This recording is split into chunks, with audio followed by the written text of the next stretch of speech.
हम आ गए हैं फिर से with another video on the chapter periodic table. आज हम क्या डील करने वाले हैं?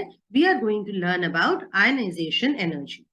पिछले वीडियो में मैंने एटॉमिक रेडियाई यूज को एक्सप्लेन किया था, atomic radii, ionic radii. After learning all of that, आज let me take one simple question on ionic radii and then we will move on to learning what is ionization energy. Again यहाँ पर भी you need to understand only the trend kids. तो trends को ध्यान से समझना है। Definition, trend, unit और factors. Okay, definition, trend, unit and factors that affect atomic radii. Similarly, definition, trend, factors that affect ionization energy. Okay, so sit tight with your notebooks. सब चीज note करना है, सारे इंपॉर्टेंट पॉइंट्स। बहुत ज्यादा चीजें नहीं है नोट करने को, लेकिन वट एवर इज इंपॉर्टेंट वो लिख लो so that it becomes easy for you later on.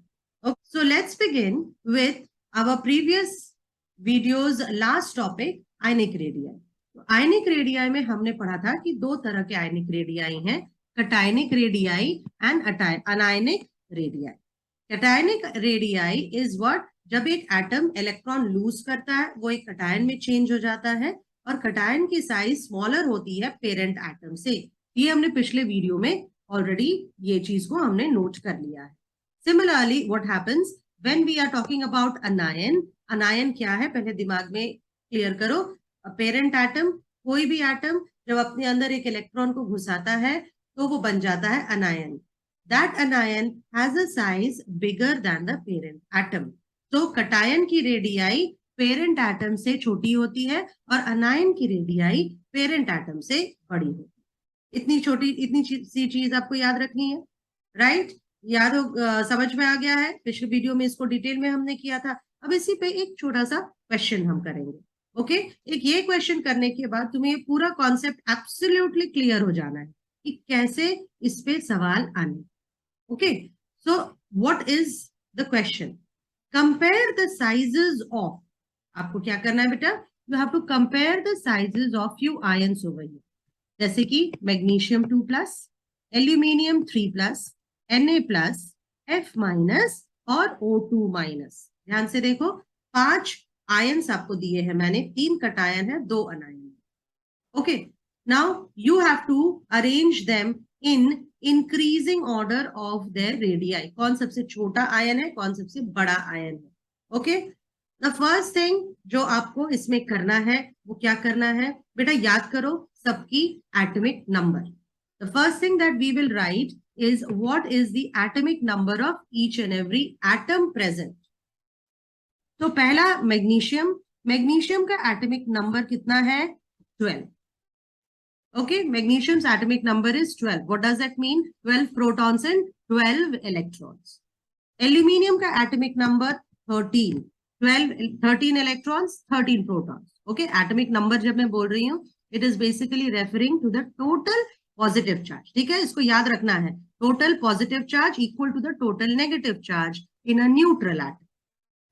Okay, बच्चों, then what is the atomic number of sodium? 11, chlorine 9 और ऑक्सीजन 8. तो हमने क्या कर लिया? हमने लिख लिया सबका एटॉमिक नंबर. एटॉमिक नंबर हमें आइडिया देगा कि उस एटम में कितने, ओरिजिनली कितने इलेक्ट्रॉन थे. तो मैग्नीशियम के पास 12 थे. व्हेन मैग्नीशियम बिकेम Mg2+, तो Mg2+ बनने के लिए जो इक्वेशन है वो यहाँ देखो मैंने लिख दिया है. Magnesium is losing 2 electrons. जब वो 2 इलेक्ट्रॉन लूज करता है तो वो बन जाता है Mg2+ ion. Okay, Mg2+ ion. Similarly aluminium Al3+ कब बनेगा? जब एल्यूमिनियम एटम में से 3 इलेक्ट्रॉन निकल जाएंगे. अब तुम्हारे पास क्या है इन द एल्यूमिनियम एटम? पहले तुम्हारे पास कितने थे बेटा? 13 प्रोटॉन थे और 13 electron. Okay, 13 protons and 13 electrons aluminium के केस में. When aluminium was a neutral atom, जब वो आयन बन गया मतलब Al3+ बन गया तो उसमें से 3 इलेक्ट्रॉन निकल गए. तो आपके पास है 10 इलेक्ट्रॉन और 13 proton. 13 proton are exerting a force on 10 electron. So definitely the size of the atom is going to decrease. Okay, so इसी पैटर्न पे kids, I want you to fill up this table first. देखो, magnesium के सामने का जो first column है उसमें हम क्या डाल रहे हैं, proton to electron ratio in atom.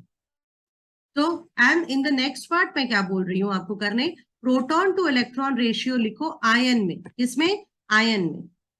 So first case magnesium है हमारे पास, how many protons are there, 12 protons, acting on how many electrons, 12 electrons. लेकिन जब वो आयन बन गया तो क्या होगा, 12 प्रोटॉन्स, प्रोटॉन्स की क्वांटिटी नहीं कम होती है बिकॉज प्रोटॉन्स न्यूक्लियस में रहते हैं। It's only the valence shell electrons जो कि निकलते हैं, जो कि बाहर जाते हैं। तो 12 प्रोटॉन्स है और अब ये कितने पे काम कर रहे हैं, अगर Mg2+ बना है 10 इलेक्ट्रॉन्स पे। Got it? Then you come to aluminium, aluminium is changing to Al3+। Originally aluminium के पास कितने थे, 13 प्रोटॉन्स थे and they were pulling 13 electrons. Now the same 13 protons जब एल्यूमिनियम Al3+ बन गया is now exerting a force on 10 electrons. Okay, now come to sodium. Sodium का atomic number है 11, 11. It means it contains 11 protons and 11 electrons. It contains what? 11 protons and 11 electrons. जब ये इसमें से एक इलेक्ट्रॉन निकल गया, when it became Na+, what happened, we are going to get 11 protons, protons तो 11 ही है, लेकिन कितने इलेक्ट्रॉन है अभी, 10 इलेक्ट्रॉन्स हैं। Okay, so per electron, can I say that the effective nuclear charge per electron has increased? ये term मैंने पिछले क्लास में भी यूज किया था। पर इलेक्ट्रॉन पे अब जितना प्रोटॉन का पुल है वो बढ़ रहा है। अगर कटायन बन रहा है तो तुम देख रहे हो कि प्रोटॉन का नंबर ज्यादा है और इलेक्ट्रॉन का नंबर कम है। तो पर इलेक्ट्रॉन जो फोर्स एक्सर्टेड है प्रोटॉन का वो इंक्रीज कर रहा है। राइट बेटा? Now you come to fluorine. Fluorine is changing to F-। Fluorine किस में बदल रहा है, F- में बदल रहा है। 9 प्रोटॉन थे एक्टिंग ऑन 9 इलेक्ट्रॉन्स। जब फ्लोरीन एक्सेप्टेड 1 इलेक्ट्रॉन, जब उसने एक इलेक्ट्रॉन अपने अंदर ले लिया, इक्वेशन देखो F+E-, फ्लोरीन ने एक इलेक्ट्रॉन को अपने अंदर लिया, एक्सेप्ट किया है, तो it became F-। So what will I say now? Fluorine is now having 9 protons and 10 electrons. इसके नंबर ऑफ इलेक्ट्रॉन्स बढ़ गए हैं। तो यहां पर मैं क्या बोलूंगी, इफेक्टिव न्यूक्लियर चार्ज डिक्रीज कर गई। क्या हो गया, इफेक्टिव न्यूक्लियर चार्ज डिक्रीज कर गई। ठीक है। Then oxygen, atomic number 8। Originally oxygen atom के पास है 8 proton acting on 8 electrons.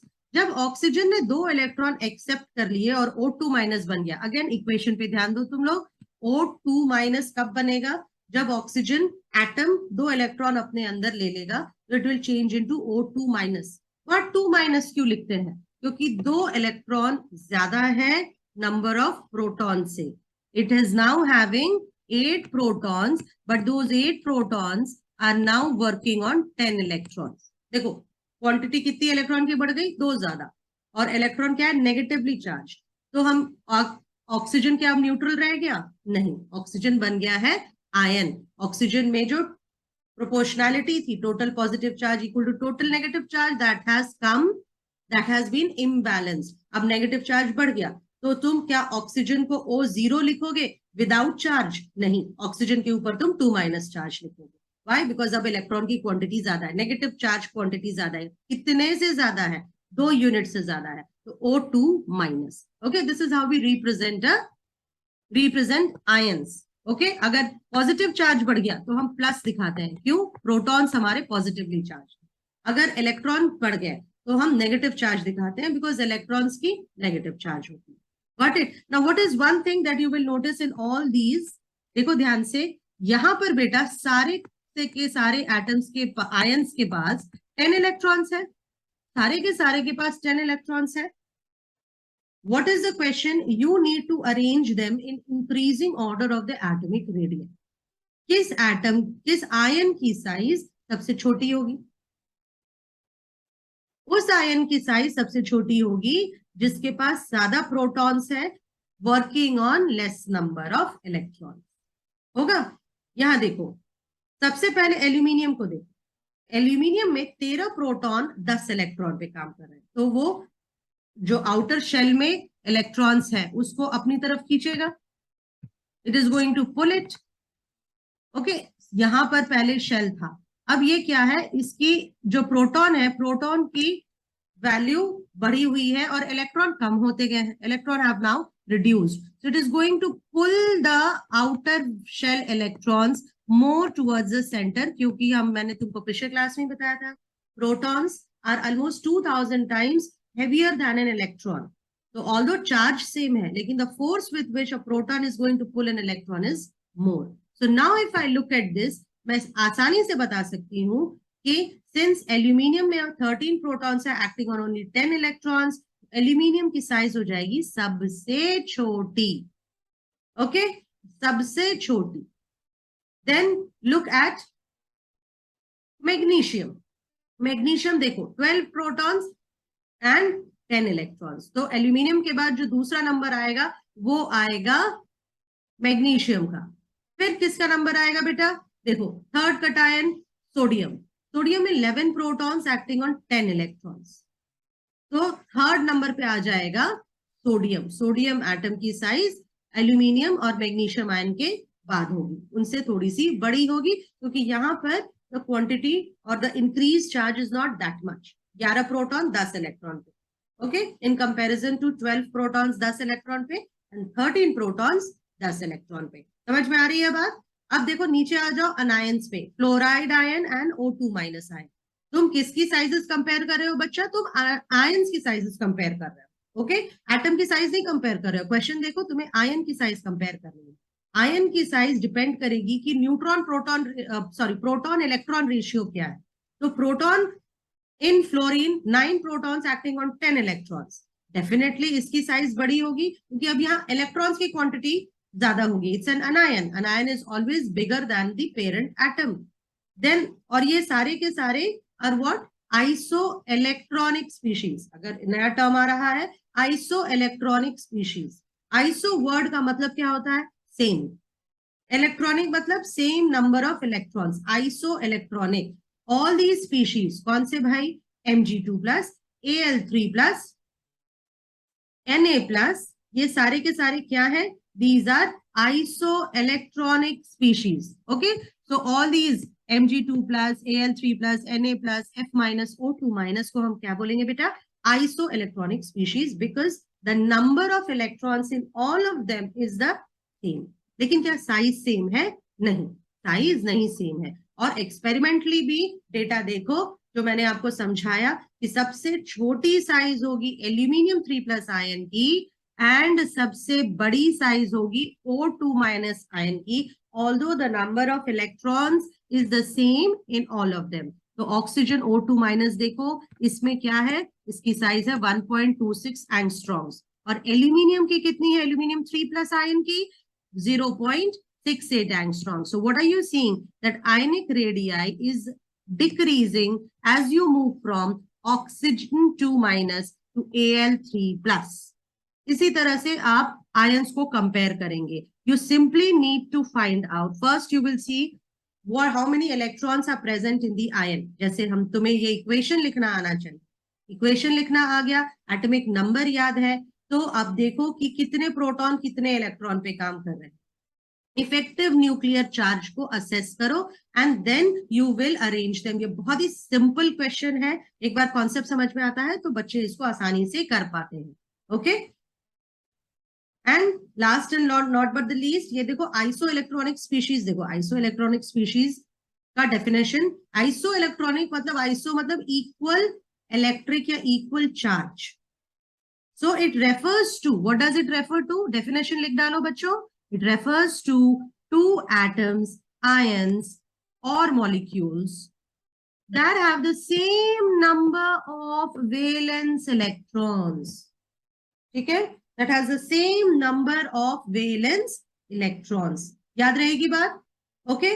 So with this is the question related to ionic radii। आपको इस तरह के क्वेश्चन के लिए रेडी रहना चाहिए। Now let us move on to our topic for the day। What is it? Ionisation energy. ठीक है, आयनाइजेशन एनर्जी को बच्चों सिंपली एक लाइन में कैसे याद रखोगे? आयन बनने के लिए जो एनर्जी चाहिए वो है आयनाइजेशन एनर्जी। आयन बनने के लिए, एटम को आयन बनने के लिए जो एनर्जी चाहिए वो है आयनाइजेशन एनर्जी।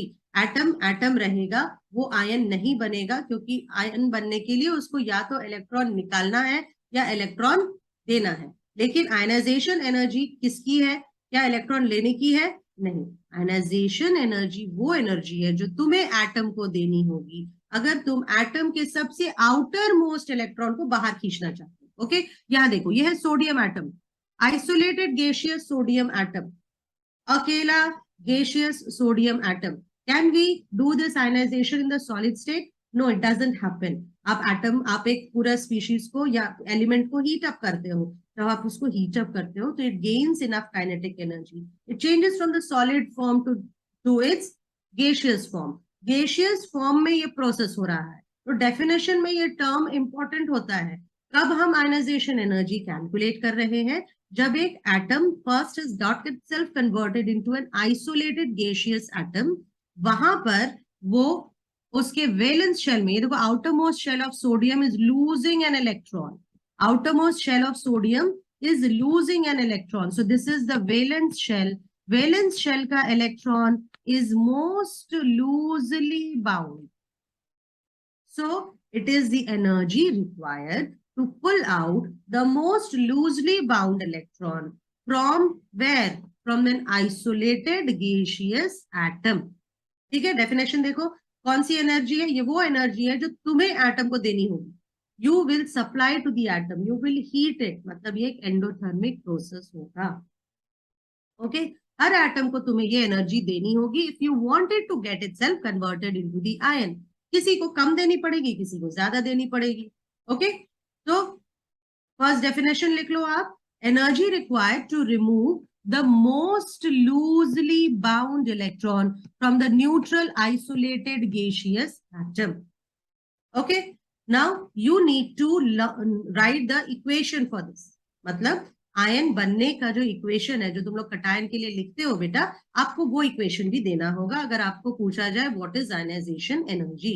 तो let us take any hypothetical atom, gaseous atom M, gaseous atom M, उसको आपने दिया आयनाइजेशन एनर्जी। इक्वेशन को देखो, on your left hand side, on the reactant side आपके पास है atom plus ionisation energy, heat जो हम दे रहे हैं, और क्या बन रहा है? उसका आउटर मोस्ट इलेक्ट्रॉन निकल रहा है, it is getting itself converted to a cation, एक पॉजिटिव चार्ज आयन वो बनता जा रहा है।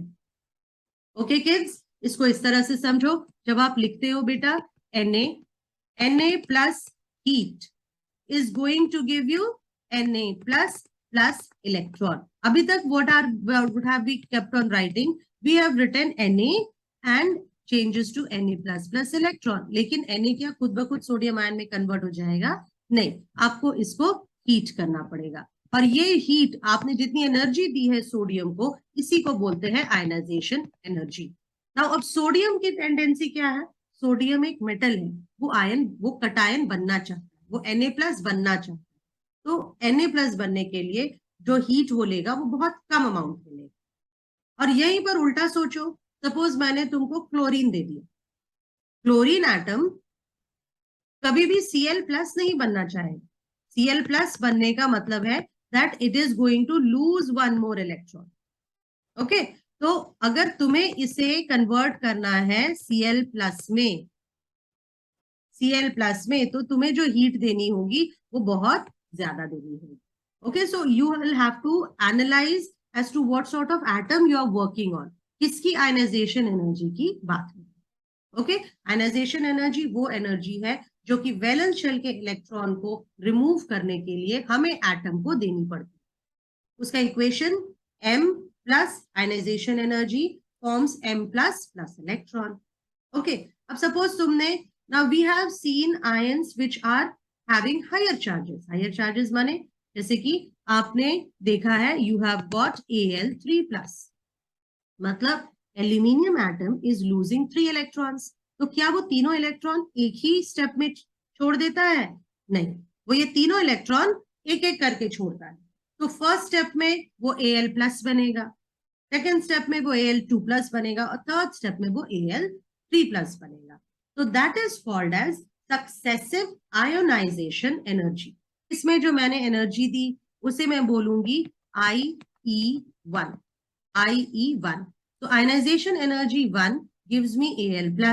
Al+ में से एक और इलेक्ट्रॉन निकालूंगी which is going to be a difficult job, तो मुझे मिलेगा Al2+।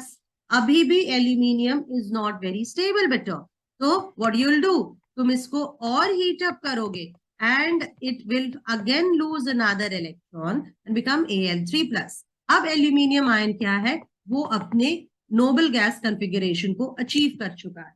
Al3+, एल्यूमिनियम का इलेक्ट्रॉनिक कॉन्फ़िगरेशन है क्या, 283। एक एक इलेक्ट्रॉन लूज करके जब वो Al3+ बना, it became 28। Now it is quite stable, लेकिन ऐसा करने के लिए उसे 3 स्टेप से गुजरना पड़ा। Every step had its own ionization energy value, जिसको हमने IE1, IE2 और IE3 बोला। Okay, so this is about ionization energy, definition है एंड देन इक्वेशन है। अब एनर्जी लगी है तो एनर्जी की यूनिट आपको देनी होगी। तो what is the unit, because we are talking about atoms, तो अगर आपको एटम के टर्म्स में यूनिट देनी है तो एटम के टर्म्स में यूनिट होगी बेटा electron volt per atom. Okay, electron volt per atom mentioned है एट द बॉटम, देखो unit is electron volt per atom.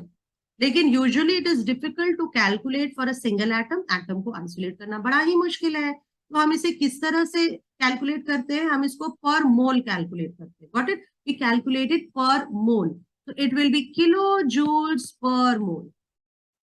ठीक है, किलो जूल्स पर मोल।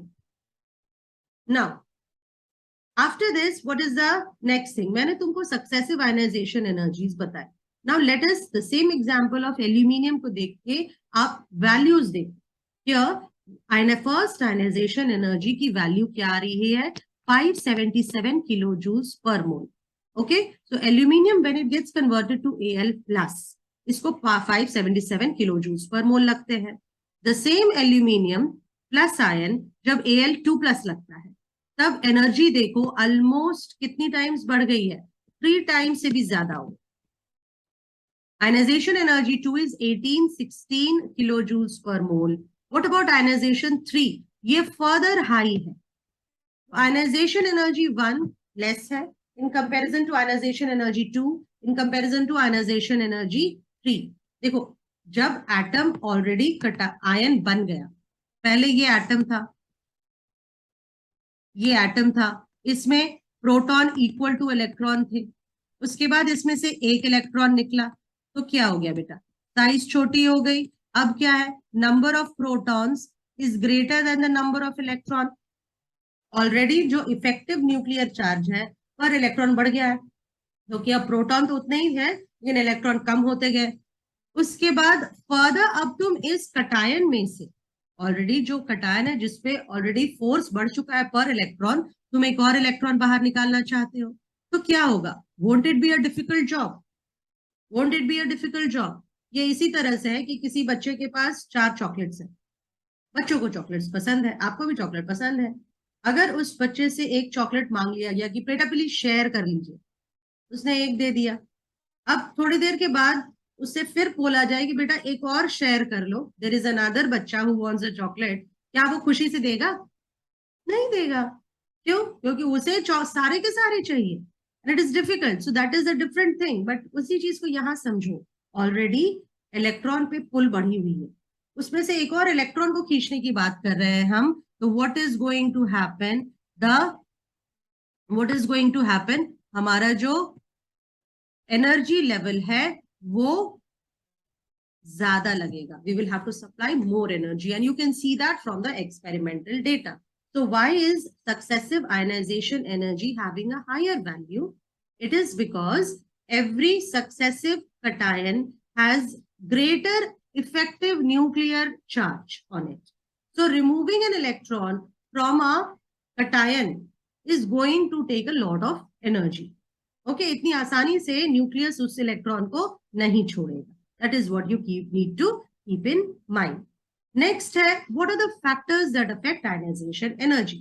यहाँ पर भी बेटा एटॉमिक रेडियाई तुमने पढ़ लिया है, उसकी ट्रेंड पढ़ ली है. अब यहाँ फैक्टर्स में देखो, इसके बाद जितने भी मैं तुमको ट्रेंड पढ़ाऊंगी वो सब में द फर्स्ट फैक्टर याद रखो एटॉमिक रेडियाई. एटॉमिक रेडियाई, एक एटम बड़ा है, if an atom is big, ऐसे देखो एक एटम बहुत बड़ा है, ओके, उसकी एटॉमिक रेडियाई बड़ी, कहना इसे उसकी एटॉमिक रेडियाई बड़ी है. तो अगर उसकी एटॉमिक रेडियाई बड़ी है तो उसका जो वैलेंस इलेक्ट्रॉन है बहुत दूर है न्यूक्लियस से, बहुत दूर है न्यूक्लियस से, तो इसको निकालने में कम एनर्जी लगेगी. यहाँ पर जो आयनाइजेशन एनर्जी लगेगी वो कम लगेगी. व्हाई? बिकॉज वो इलेक्ट्रॉन ऐसे भी न्यूक्लियस से उतना ज्यादा एसोसिएटेड नहीं है, बहुत दूर है न्यूक्लियस. Got it kids?